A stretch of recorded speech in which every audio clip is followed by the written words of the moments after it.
ഒരാഴ്ച നീണ്ടുനിന്ന വചനഘോഷത്തിലൂടെ വളരെ അർത്ഥവത്തായിട്ടുള്ള ദൂതുകൾ കേൾക്കുവാൻ തക്കവണ്ണം നമുക്ക് എല്ലാവർക്കും ഇടയായിട്ട് തോന്നുന്നു. തൻ്റെ 100ാമത് ജന്മദിനം കൊണ്ടാടിയതായിട്ടുള്ള പത്മശ്രീ ഡോക്ടർ ഫിലിപ്പോസ് മാർ ക്രിസോസ്റ്റം തിരുമേനി ഇപ്പോൾ ഇവിടെ ഉണ്ടായിരുന്നുവെങ്കിൽ നമ്മോട് ചോദിച്ചേനെ, ഈ 8 ദിവസം കേട്ടതായിട്ടുള്ള വചനത്തിൻ്റെ വെളിച്ചത്തിൽ എന്താണ് നിങ്ങളിലൂടെ ഈ ലോകത്തിലേക്ക് കൊണ്ടുപോകാനായി താല്പര്യപ്പെടുന്നത്? നമുക്ക് ലഭിച്ചതായുള്ള വേദപഠനങ്ങൾ, പൊതുയോഗങ്ങൾ, കുടുംബവേദി, യുവവേദി, സഭൈക്യവേദി, സാമൂഹിക തിന്മകൾക്കെതിരായിട്ടുള്ള കൂട്ടായ്മ, വിവിധ ഭാഷാ സമൂഹത്തിന് നാം നൽകിയതായിട്ടുള്ള പങ്കാളിത്തം പ്രകാരമുള്ള എല്ലാ യോഗങ്ങളും വളരെ ഹൃദ്യവും സന്ദേശങ്ങൾ നമ്മിലെല്ലാം വെല്ലുവിളികൾ ഉണർത്തിയതുമായിട്ടുള്ള വചനങ്ങളായിരുന്നു. നാം ദൈവവിളിയെക്കുറിച്ച് നിശ്ചയമുള്ളവരായിട്ട് തീരണമെന്നും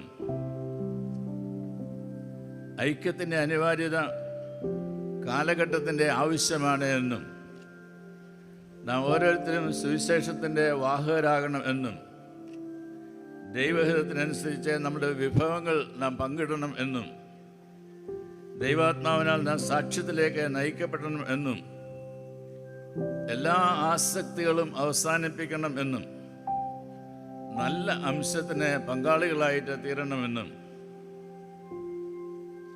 ശരിയായ കുമ്പസാരം കാലഘട്ടത്തിന് അനിവാര്യതയാണ് എന്നതും ചെറുതാകുവാനായിട്ടുള്ള സന്നദ്ധ വിശ്വാസ ജീവിതത്തിൽ അനിവാര്യമാണ് എന്നതും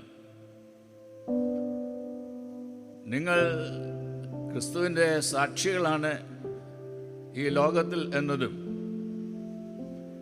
ക്രിസ്തുവിലൂടെയുള്ള പുതുജീവൻ്റെ അനുഭവക്കാരായിട്ട് തീരണമെന്നുള്ളതുമായ അനേക ദൂതുകൾ ഈ ദിവസങ്ങളിലൂടെ കേൾക്കുവാൻ തക്കവണ്ണം നമുക്ക് ഇടയായിട്ട് തീർന്നു. ജീവിതത്തിൽ വിനയമുള്ളവരായി ചെറുതാകുവാനായിട്ടുള്ള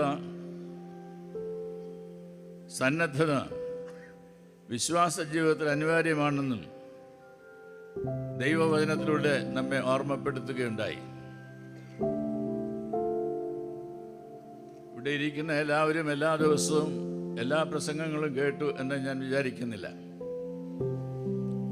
എന്നാൽ ഈ വചനം കേൾക്കുവാൻ തക്കവണ്ണം ഓൺലൈനിലൂടെ വളരെയധികം ആളുകൾക്ക് സാധ്യമായിട്ട് തീർന്നിട്ടുണ്ട്. നമുക്ക് പെൻഡ്രൈവിലൂടെ, യൂട്യൂബിലൂടെ ഒക്കെ ഈ വചനങ്ങൾ വീണ്ടും വീണ്ടും കേൾക്കുവാനായിട്ടുള്ള ക്രമീകരണവും ചെയ്തിട്ടുണ്ട്.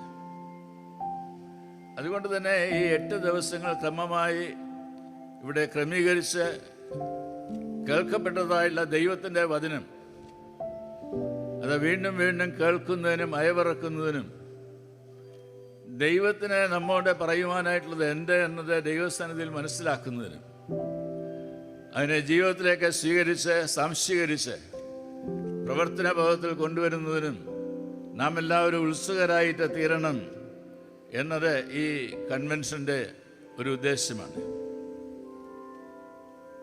വചനത്തിൻ്റെ പ്രായോഗികത ജീവിതത്തിൽ കണ്ടെത്തുവാൻ കൂടെ നമുക്ക് ഇടയായിട്ട് തീരണം.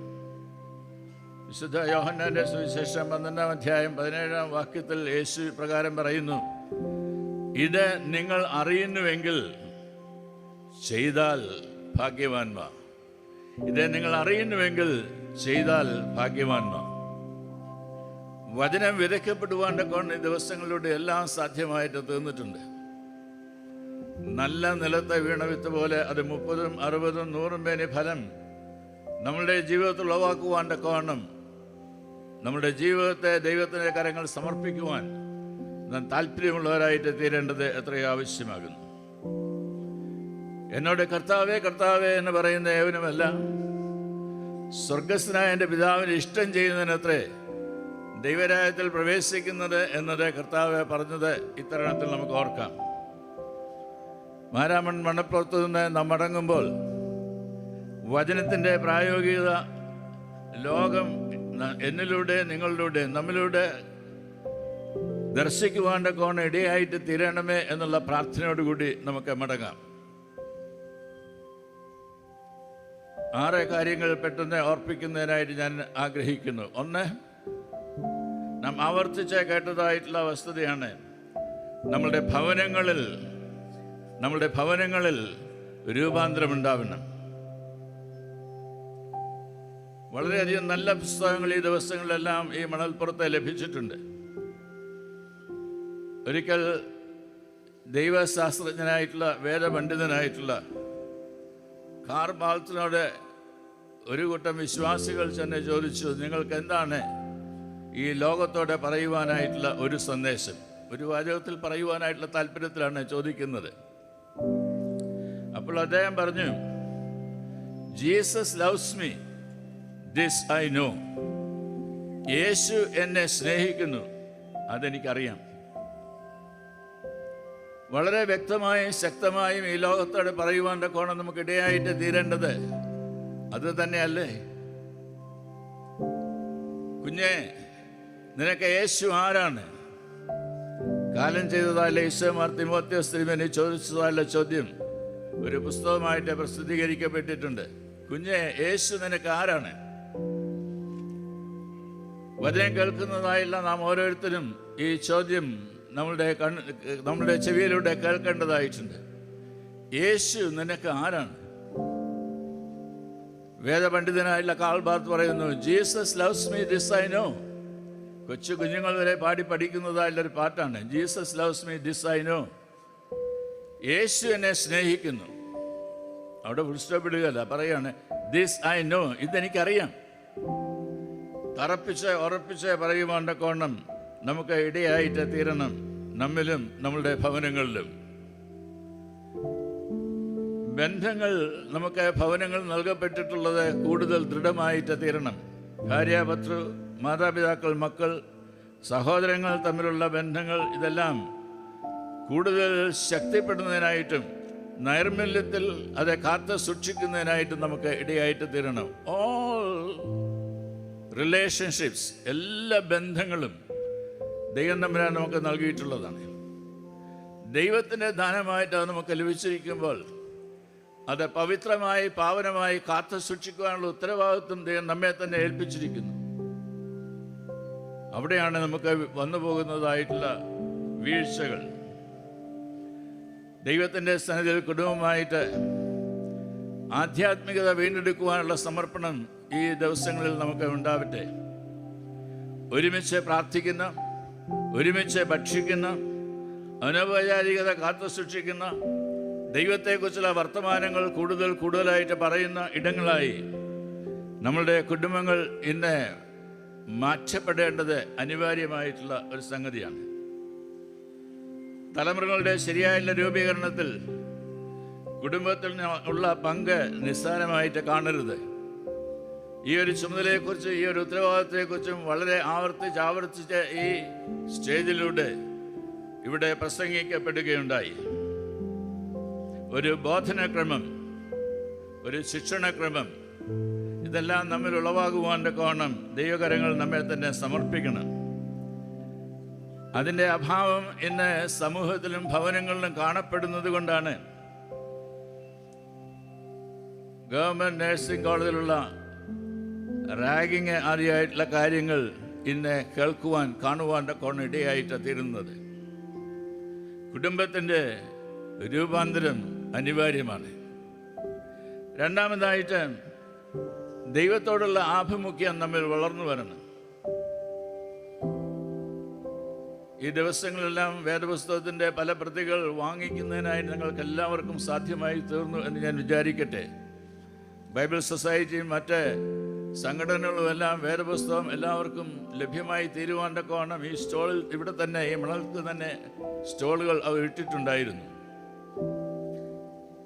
ദൈവത്തിൻ്റെ വചനം കാലുകൾക്ക് വിളക്കും പാതയ്ക്ക് പ്രകാശമായിട്ട് തീരണം. ദൈവത്തിൻ്റെ വചനം നൽകിക്കൊടുക്കുവാൻ്റെ കോണം ഫസ്റ്റ് കമ്മ്യൂണിക്കൻസ് ആയിട്ട് വരുന്ന എല്ലാവർക്കും, ആൺകുട്ടികൾക്കും പെൺകുട്ടികൾക്കും നൽകുവാനായിട്ട് ഇന്ന് നാം താല്പര്യപ്പെടുന്നുണ്ട്.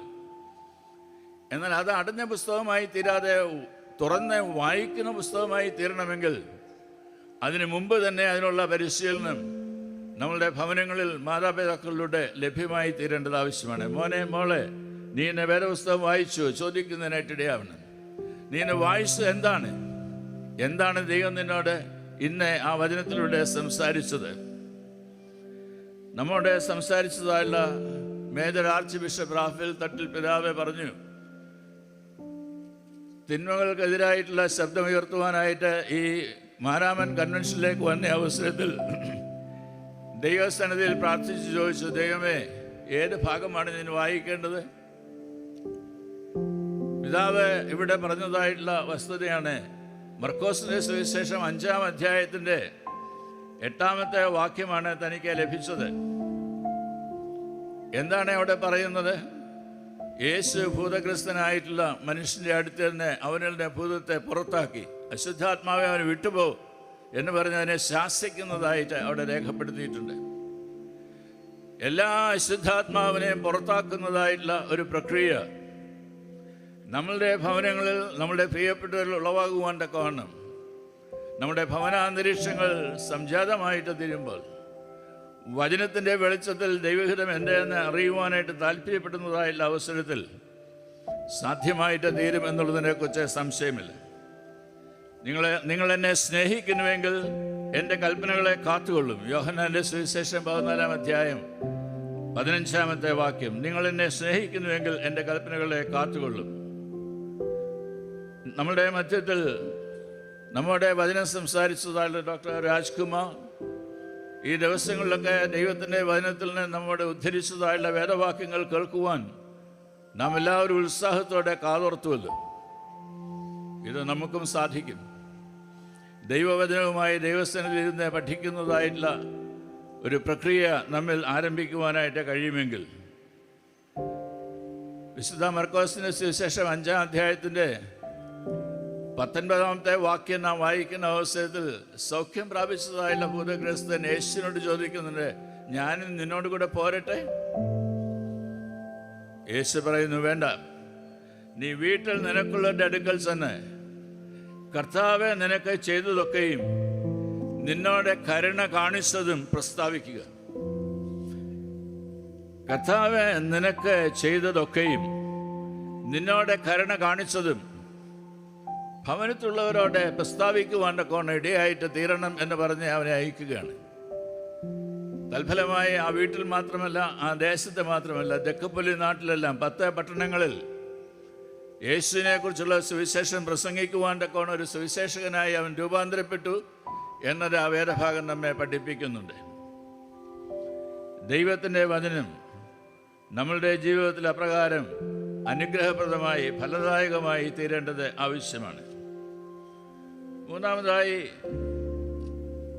സഭയായി, വിശ്വാസ സമൂഹമായി ദൈവം തമ്പുരാൻ നമ്മെ എല്ലാം വിളിച്ചിരിക്കുന്നു. ഈ സഭ ഒരു സമൂഹത്തിലാണ് നിലകൊള്ളേണ്ടത്. ഇന്ന് രാവിലെ കേട്ടതായുള്ള വചനം ശ്രവിച്ചതായുള്ള ആളുകൾക്ക് മനസ്സിലാക്കുന്നതിനായിട്ട് സാധിക്കും. ശിഷ്യത്വം എന്ന് പറയുന്നത്, നിങ്ങൾ ലോകത്തിൻ്റെ വെളിച്ചമാണ്, ഭൂമിയുടെ ഉപ്പാണ് എന്ന് കർത്താവ് പറഞ്ഞത് ജീവിതത്തിൽ അന്വർത്ഥമാക്കി തീർക്കുന്നതിലൂടെയാണ് എന്നത്. മറ്റുള്ളവരെ രുചിപ്പെടുത്തുന്നതായിട്ടുള്ള അന്ധകാരത്തിൽ നിന്ന് പ്രകാശത്തിലേക്ക് കടന്നു വരുവാൻ തക്കവണ്ണം അതിനെ നയിക്കുന്നതായിട്ടുള്ള ശിഷ്യത്വത്തിൻ്റെ പടവുകൾ ചവിട്ടിക്കയറുന്നതിനായി ദൈവം തമ്പുരാൻ നമ്മോട് ആവശ്യപ്പെടുകയാണ്. നിന്റെ അയൽക്കാരനെ നിന്നെ പോലെ തന്നെ സ്നേഹിക്കുക എന്ന് പറയുന്ന അവസരത്തിൽ ദൈവ സ്നേഹത്തെ പകർന്നു കൊടുക്കുവാൻ ഇടയായിട്ട് തീരണം എന്ന് മാത്രമല്ല, പിന്നെയോ ദൈവ സ്നേഹമാകുന്ന സുവിശേഷത്തെ, ദൈവത്തിൻ്റെ സ്നേഹമാകുന്ന കർത്താവായ യേശു ക്രിസ്തുവിനെ ഈ ലോകത്തിനെ നൽകിക്കൊടുക്കുവാൻ തക്കവണ്ണം ഒരു മിഷണറിയായി തീരുവാൻ ഞാനും നിങ്ങളും രൂപാന്തരപ്പെടേണ്ടതായുള്ള ആവശ്യകതയുണ്ട് എന്ന് പറയുകയാണ്. അതുകൊണ്ട് സമൂഹത്തിൻ്റെ മധ്യത്തിൽ ഈ സഭയെ വിളിച്ചിരിക്കുമ്പോൾ രാവിലെ തുറന്ന് നടന്നതായുള്ള ബൈബിൾ സ്റ്റഡി ക്ലാസ്സിൽ നമ്മുടെ ബഹുമാനപ്പെട്ട AT സക്രാച്ചൻ പറഞ്ഞു, സഭ എന്ന മർമ്മം, the mystery that is the church, ഇത് ഗ്രഹിപ്പാൻ തക്കവണ്ണം നമുക്ക് ഇടയായിട്ട് തീരണം. ഒരുമിച്ച് ദൈവസ്ഥനിൽ ചേർന്ന് വരുന്ന വിശ്വാസികളുടെ കൂട്ടായ്മ എന്ന് പറയുന്നത്, ആ കൂട്ടായ്മ ഈ ലോകത്തിൽ നൽകപ്പെട്ടിരിക്കുന്നതായുള്ള ഒരു മിസ്റ്ററിയാണ്, ഒരു മർമ്മമാണ്. അത് ലോകം വായിച്ചെടുക്കുവാൻ്റെ കോണം സാധ്യമായിട്ട് തരണം. എന്തിനാണ് ഒരു പ്രദേശത്ത് ഒരു പ്രാദേശിക ഇടവക? എന്തിനാണ് ഒരു പ്രദേശത്തുള്ള വിശ്വാസികൾ ഒരുമിച്ച് കൂടി ദൈവത്തെ ആരാധിക്കുവാൻ്റെ കോണം ചേർന്ന് വരുന്നത്? എന്താണ് ഒരു വിശ്വാസ സമൂഹത്തിൽ കൂട്ടായ്മയിലേക്ക് ചേർന്ന് വരുന്നതിൽ എനിക്ക് നിങ്ങൾക്ക് അനുഭവിപ്പാനായിട്ട് ഇടയാവുന്നത്? ഇത് ശിഷ്യത്വത്തിൻ്റെതായിട്ടുള്ള പാഠങ്ങളാണ്. ഇത് ലോകത്തിന് നൽകിക്കൊടുക്കുവാൻ്റെ കോണം നമുക്ക് ഇടയായിട്ട് തീരണം. എന്നെ കേൾക്കുന്നതായുള്ള സഹോദര സഹോദരികളെ, മാതാപിതാക്കളെ, കുഞ്ഞുങ്ങളെ, സെൽഫോൺ ഇല്ലാത്ത ഒരാൾ പോലും ഇവിടെ ഉണ്ട് എന്ന് ഞാൻ വിചാരിക്കുന്നില്ല. അതുകൊണ്ട് എനിക്ക് നാലാമത് പറയുന്നതിനായിട്ടുള്ളത് മാധ്യമ വിനിയോഗം വളരെ ഗൗരവമായിട്ട് കാണണം എന്നുള്ളതാണ്. Your cellphone, your digital device is not your master. യേശുവാണ് നമ്മുടെ കർത്താവും രക്ഷിതാവും. യേശുവിന് വിധേയപ്പെടുന്നതായുള്ള രീതിയിൽ മാത്രമേ അത് ഉപയോഗിക്കാവൂ. അതിൽ നാം ഫോർവേഡ് ചെയ്യുന്നതായുള്ള വാർത്തകൾ, മറ്റുള്ളവർക്ക് പകർന്നു കൊടുക്കുന്നതായിട്ടുള്ള ആശയവിനിമയം ചെയ്യുന്നതായുള്ള കാര്യങ്ങൾ സത്യമായിരിക്കണം, നീതിപൂർവമായിരിക്കണം. ഒരു സമൂഹത്തിന് മുമ്പാകെ ഒരു മാതൃക കാട്ടുവാനൊക്കെ വേണം ഇടയായിത്തീരേണ്ട ഒരു സംസ്കാരമാണ് ഈ വിശ്വാസ സമൂഹത്തിന് മധ്യേ ഉളവാകുവാനൊക്കെ വേണം ഈ കാലഘട്ടത്തിൽ ഈ ലോകം ആഗ്രഹിക്കുന്നത് എന്നത് നാം മനസ്സിലാക്കേണ്ടതാണ്. ലോകത്തിന് അനുരൂപപ്പെടുകയല്ല, പിന്നെ ദൈവഹിതം എൻ്റെ എന്ന് തിരിച്ചറിഞ്ഞ് മനസ്സ് പുതുക്കി രൂപാന്തരപ്പെടുന്ന അനുഭവത്തിൽ നമ്മളുടെ ജീവിതവും ജീവിതത്തിൻ്റെതായ എല്ലാ കാര്യങ്ങളും ക്രമീകരിപ്പാണ്ടൊക്കെ വേണം നമുക്ക് ഇടയായിട്ട് തീരണം എന്നത് ഞാൻ ഓർമ്മപ്പെടുത്തട്ടെ. അതുകൊണ്ടൊരു സൈബർ ധാർമ്മികത പുലർത്തുവാണ്ടൊക്കെ വേണം നമുക്കും നാം ഉൾപ്പെടുന്നതായുള്ള സമൂഹത്തിനും വർത്തമാനകാലത്തിൽ ഇടയായിട്ട് തീരണം എന്നത്രയും ഞാൻ ആഗ്രഹിക്കുന്നത്. അഞ്ചാമതായി, ഇവിടെ ഇരിക്കുന്ന വളരെയധികം ആളുകൾ വാഹനങ്ങൾ ഉപയോഗിക്കുന്നവരാണ്. കാറിൻ്റെ ഉപയോഗം വർദ്ധിച്ചുകൊണ്ടേയിരിക്കുന്നു. ഓരോ ദിവസം കൂടുതൽ കൂടുതൽ കാറുകൾ വാങ്ങിക്കുന്നുണ്ട്, നല്ലത് തന്നെ. എന്നാൽ മറ്റുള്ളവരെ കെയർ ചെയ്യുന്നതിനായിട്ടുള്ളൊരു സംസ്കാരം, മറ്റുള്ളവരെ കരുതുന്നതായുള്ളൊരു സംസ്കാരം, മറ്റുള്ളവരെ ആദരിക്കുന്നതായുള്ളൊരു സംസ്കാരം, ബഹുമാനിക്കുന്നതായുള്ളൊരു സംസ്കാരം പുലർത്തുവാൻ്റെ കോണം നമ്മളുടെ ഗതാഗത സംസ്കാരത്തിലേക്ക് കൊണ്ടുവരുന്നതിന് നമുക്ക് ഇടയായിട്ട് തീരണം. ആറാമത്തേത്, നാം ഇവിടെ നിന്ന് പോകുന്നതായിട്ടുള്ള അവസരത്തിൽ മാരാമൻ കൺവെൻഷൻ ഇവിടെ അവസാനിക്കുകയല്ല. പിന്നെ ഈ മാരാമൻ കൺവെൻഷനിൽ വന്ന് സംബന്ധിച്ചതായുള്ള ഓരോരുത്തരുടെയും ഈ മാരാമൻ കൺവെൻഷൻ ഈ ലോകത്തോട് സംസാരിക്കുവാനായിട്ട് പോവുകയാണ്. നമ്മുടെ കേട്ടതായുള്ള വചനങ്ങൾ എന്ത് എന്നത് ഈ ലോകം ഗ്രഹിപ്പാനായിട്ട് പോവുകയാണ്. അതുകൊണ്ട് യേശുക്രിസ്തുവിനോട് ഒന്നിച്ചുള്ള ഒരു സഞ്ചാരം നമ്മളുടെ ജീവിതത്തിൻ്റെ ശൈലിയായിട്ട് മാറട്ടെ. അവസാനത്തെ പ്രസംഗം അപ്രകാരമുള്ളതായിരുന്നു, the new life in Jesus Christ, the new life in Jesus Christ. യേശുക്രിസ്തു നമ്മെ ക്ഷണിക്കുന്നുണ്ട്, വിളിക്കുന്നുണ്ട് നമ്മോട് ഒന്നിച്ച് യാത്ര ചെയ്യുവാനായിട്ട്. മനസ്സുണ്ടോ എന്നതാണ് നമ്മളോടുള്ള ചോദ്യം. ഞാൻ യേശുവിനോട് കൂടെ ജീവിക്കുന്നതായുള്ള മനുഷ്യൻ, യേശുവിൽ ജീവിക്കുന്നു. Live in Christ, live with Christ and live for Christ. യേശു ക്രിസ്തുവിൽ ജീവിക്കുന്നു, യേശു ക്രിസ്തുവിന് വേണ്ടി ജീവിക്കുന്നു, യേശു ക്രിസ്തുവിനോട് ഒന്നിച്ച് എൻ്റെ ജീവിതം നയിക്കുകയും ചെയ്യുന്നു. ഇതേ പറയുവാൻ്റെ കോണം നമുക്ക് സാധ്യമായിട്ട് തരട്ടെ. കർത്താവെ നമ്മോട് പറഞ്ഞിട്ടുള്ളത്, അധ്വാനിക്കുന്നവരും ഭാരം ചുമക്കുന്നവരുമായുള്ളവരെ നിങ്ങൾ എൻ്റെ അടുക്കൽ വരുവീൻ, ഞാൻ നിങ്ങളെ ആശ്വസിപ്പിക്കും എന്നതാണ്. ഉയർത്തെഴുന്നേറ്റതായുള്ള കർത്താവെ, ഈ ലോകത്തിൽ നമുക്ക് കഷ്ടതയുണ്ട്, പ്രയാസമുണ്ട് എന്നതെല്ലാം നമ്മെ പറഞ്ഞ് പഠിപ്പിക്കുന്നതായുള്ള അവസരത്തിൽ തന്നെ നമ്മോട് പറയുകയാണ്, ഞാൻ നിങ്ങളെ ആശ്വസിപ്പിക്കുവാൻ മതിയായവനായിട്ടുള്ള കർത്താവാണ്. ആ കർത്താവിനെ ദിനംതോറും കണ്ടുകൊണ്ട് ആ കർത്താവിനോട് ഒന്നിച്ചുള്ള ജീവിതയാത്ര നയിക്കുന്നവരായി, കണ്ടാലും ലോകാവസാനത്തോളം ഞാൻ നിങ്ങളോട് കൂടെ ഉണ്ട് എന്ന് കൽപ്പിച്ചതായുള്ള കർത്താവിൻ്റെ വാഗ്ദത്തം ഓരോ ദിവസവും അന്വർത്ഥമാക്കി തീർക്കുന്ന ജീവിത സാഹചര്യത്തിൽ ജീവിപ്പാൻ കർത്താവെ ഞങ്ങൾക്ക് കൃപ നൽകണമേ എന്നത് പ്രാർത്ഥിക്കാം. അതുകൊണ്ട് 2025 മാരാമൻ കൺവെൻഷൻ, 130ാമത് മാരാമൻ കൺവെൻഷൻ ഇവിടെ അവസാനിക്കുകയല്ല. ആ കൺവെൻഷൻ നമ്മിലൂടെ നാം ജീവിക്കുന്നതായ ജീവിത സാഹചര്യങ്ങളിലേക്ക്, നമ്മുടെ ഭവനങ്ങളിലേക്ക്, നമ്മുടെ ഇടവുകളിലേക്ക്, നമ്മുടെ സമൂഹത്തിലേക്കൊക്കെ യാത്ര ചെയ്യുവാനായിട്ട് പോവുകയാണ്. ആ കർത്താവിനോട് ഒന്നിച്ച് യാത്ര ചെയ്യുന്നവരായി, കർത്താവിനെ ലോകത്ത് നൽകിക്കൊടുക്കുന്നവരായി തീരുവാൻ്റെ കോണം നമ്മളുടെ ജീവിതം പര്യാപ്തമായിട്ട് തീരണം. ഇവാഞ്ചലിസം വിത്തിൻ അവർ ഫാമിലി, നമ്മളുടെ ജീവിതത്തെ തന്നെ രുചിപ്പിക്കുന്നതായുള്ള അനുഭവങ്ങൾ, നമ്മളുടെ ജീവിതത്തിലൂടെ സമൂഹവും കാലഘട്ടവും രുചിയുള്ളതായിട്ട് തീരുന്നതായുള്ള അനുഭവം. കർത്താവ് മതിയായനാണ് എന്ന് മനസ്സിലാക്കി അവനെ മുറുകെ പിടിച്ചുകൊണ്ട്, അവൻ്റെ കരത്തിൽ മുറുകെ പിടിച്ച്, അവൻ നമ്മെ പിടിച്ചിരിക്കുന്നുള്ള ബോധ്യത്തിൽ അവനെ അനുഗമിക്കുന്നവരായി തീരുവാൻ്റെ കോണം ദൈവകരങ്ങൾ നമ്മെ തന്നെ സമർപ്പിക്കാം. കർത്താവേ, അതിന് ഞങ്ങളെ എല്ലാവരെയും സഹായിക്കണമേ എന്നുള്ളതാകട്ടെ ഈ വർഷത്തെ നമ്മളുടെ പ്രാർത്ഥന.